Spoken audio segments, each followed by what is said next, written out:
Standing in the light.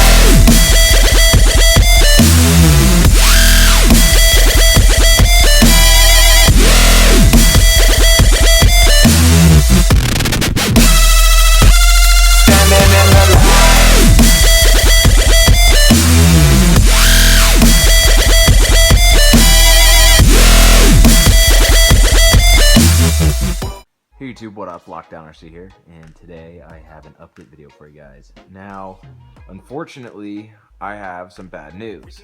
I think update videos are going to be changing permanently. They're not getting enough views. There's no audience retention anymore. I think I get maybe 3-4 comments on an update video, which takes about anywhere between 4 or 5 hours to produce in total. So yeah. Not satisfied.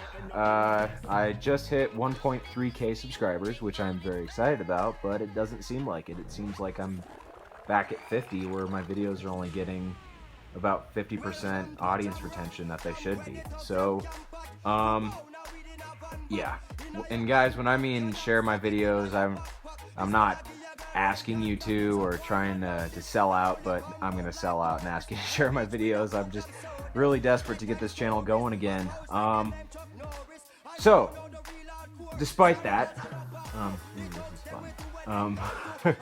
But despite that, so what I'm doing now, update videos are going to be about the audience and somewhat about the cars, whatnot, and myself. But what I'm going to do right now is what I'm going to call the Lockdown RC Rundown, where I go through every single one of my stinking cars and tell you what I need for them, what's been going on with them, and what I'm doing. So, first off, let's start out with the Slash P bastard child crazy thing that I've created. I thought I was gonna do a drag racing truck, and then I was gonna make it into like a backyard basher short course truck. I don't know. I think what I want to do is, because I had so much fun with this when it was geared low, excuse me. Now it's geared ridiculously high and crazy, meant for speed. Still need a fiberglass's flimsy body, but it's not that it's a flimsy body, it's just I need a fiberglass it for my application. But anyways, what I'm going to do with this thing, it's going to stay with the Sidewinder SCT, but it's going to become an on-road car, 3-cell only. It's going to have Jayco foam tires, and at one point I'm going to drop some GRPs on it. And I'm going to get another Protoform GT8, which was the original body I had for this guy.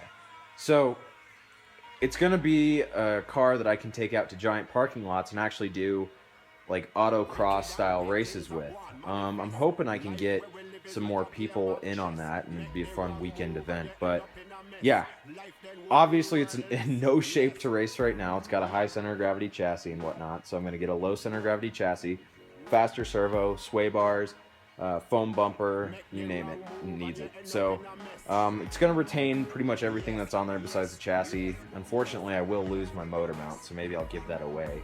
It'll fit a Stampede 4x4/4x4 with, of course, the high center of gravity chassis. So that's that thing.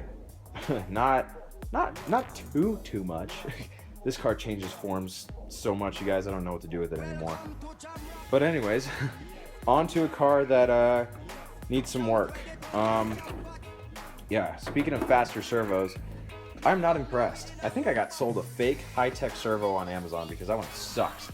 It's super slow, like just so lethargic, agonizingly slow. It takes, literally when I turn, it takes like that long to go to full extension. So, and it stripped my aluminum servo horn. So that doesn't make me happy. There's no binding in there at all. Zero binding. It's smooth as butter, so I don't know what happened. Yeah. Anyways, this guy got a huge upgrade, facelift thing. I think I went into it in my last video, but one thing I did want to mention is I had to buy 2 sets of 17mm hexes for this guy, so I could use the skinnier 17mm from the Rustler, Rustler rear, whatever, just so my track wasn't so, it needed to be wide, don't get me wrong, this thing is just fat, but it needed to be just enough, and I think I got it.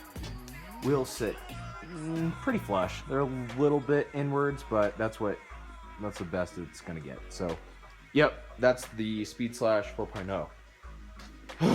Now onto the TC4. I hate this thing. It's so much fun to drive. So much fun. It's one of my favorite cars that I have right now.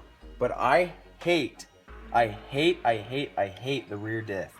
It is so brittle, so delicate. I gotta buy a whole new assembly because I fried mine. It's like liquid. So, yeah. TC4, whatever. Yeah, so the Rustler. Rusty doesn't need much besides a gear that I've put off forever and ever, and a faster servo as well. I'm pretty much getting new servos for, well, let's see, we have that car, that one has a fast servo, this car, and that's it. So, maybe my Slash two-wheel drive, I don't know. Actually, I'm going to swap the two-wheel drive servo for this one.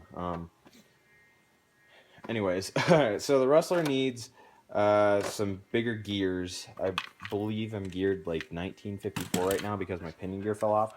And it goes wicked fast with this setup. So I'm going to go down to, wait, what does that spur gear say? 50 tooth. So I'm geared 1950, my bad.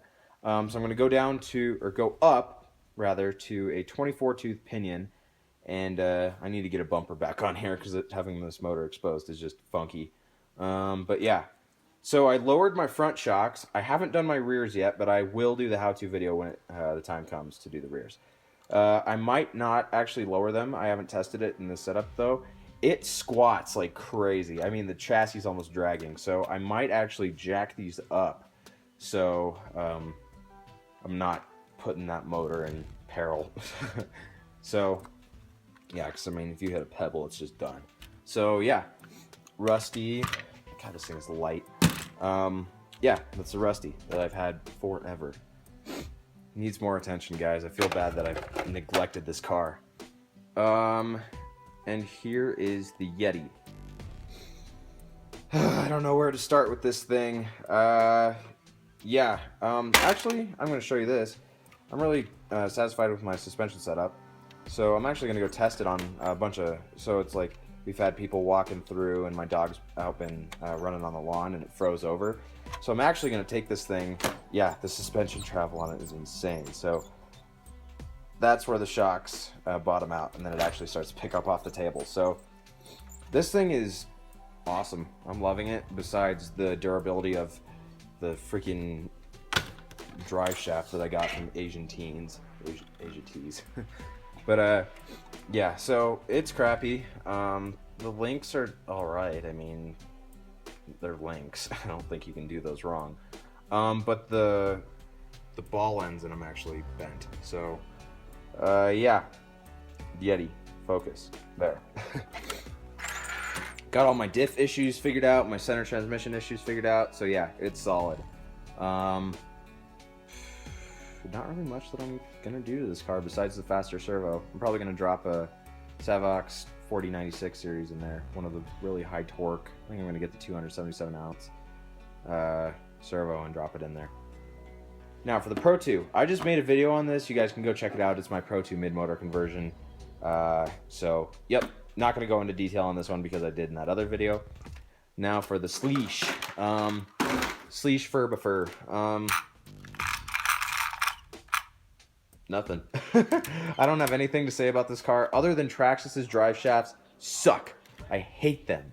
It broke in the middle of a race and I didn't get to finish my race day. I was so ticked. And I was running really good with this thing too. My ultimate goal with this rig is to prove that the Slash, A, you can bash it, go see my Glacier Review bash. B, you can race it. And C, it can look badass doing it. So, I think I've accomplished the badass bashing part, but racing, yeah, since my wheels keep popping off, I don't know. It was rocking. This thing just goes around the indoor track so good. And I don't even have indoor tires for it. I mean, I actually kind of want something with a little bit of slip. So I have these lockdowns and I believe these are M2 compound. They're the ones with the orange and yellow dot. I remember that much. I could find the bag somewhere in my stash, but not worth digging through it for this video. But yeah, awesome tires all around. I ran them outdoor, I ran them indoor, ran them on just dirt roads and stuff. There's like no signs of wear on these. It's amazing. My camera would focus. There we go. Yeah, they're just covered in clay, that's why. But yeah, no signs of wear on them at all. They're awesome tires. Yeah, so that's these guys. Let's head over here, not run over the stool, to these guys. So the Wraith. What all did I need to do to this thing? Oh, wait, I forgot. Oh, what I asked for Christmas this year, and I'm really hoping I get it, I doubt I will though, is a Tekin Rock 412 and a Mamba Max Pro. So I can go brushless and break stuff. What I do need, since I'm anticipating that I probably should have done a long time ago, is all metal links and drive shafts. So, and also I'll probably go with, eventually, once this thing is all beefed up, I'm going to go with aluminum knuckles or steering knuckles and lockouts front and rear. So I actually do need aluminum lockouts in the rear because mine are just stripped out. So that's the Wraith. And for the Slash 2-wheel drive, let me move that box. This thing is a mess. It needs a whole stainless steel screw set. Needs new shocks, all 4 corners. It's just beat up, and I've neglected it. The transmission also needs a rebuild, bad. So that'll be my project that I never finish because this is lockdown RC. Are you kidding me? When am I going to touch my Slash 2-wheel drive? Never. In fact, I think I've had this same body on it for like almost 2 years now. Gosh. Also, I painted these 2 bodies with Spaztics chrome paint. I did this one all chrome just because why not? It is awesome. I like it a lot. You can see it reflecting there in the TV screen. Wow. Bright stuff. And then I did the bumper on this body, which is the Roadkill muscle truck that I did, that I don't want to run anymore because it rubs really bad on my Slash peed thing, and the paint fell off, and I put some aluminum tape behind it, which doesn't look too bad. It's Roadkill. I mean, whatever. Oh, man. That's Lucas's Christmas present. Oops. Whatever. Alright, guys. I think that's about it for this update video. Or rundown. My bad. That's about it for the Lockdown RC rundown. I will see you guys next week in an update video. I'm going to alternate weeks doing it, and I hope that Lucas will do the same thing. His videos are his deal. I'm not going to tell him what to do. He can do them how he wants. So, yeah, guys, thanks for watching. Just remember to leave a like on this video and rate, comment, and subscribe. I always enjoy your feedback, as little as I get of it. I really do enjoy reading your guys' comments. So, keep that in mind when you're watching my videos. I do like hearing what you guys have to say. So, might not be able to reply all the time. My life is pretty hectic, but if you can just give me a little bit of feedback, that's all that counts. Thanks, guys. Later.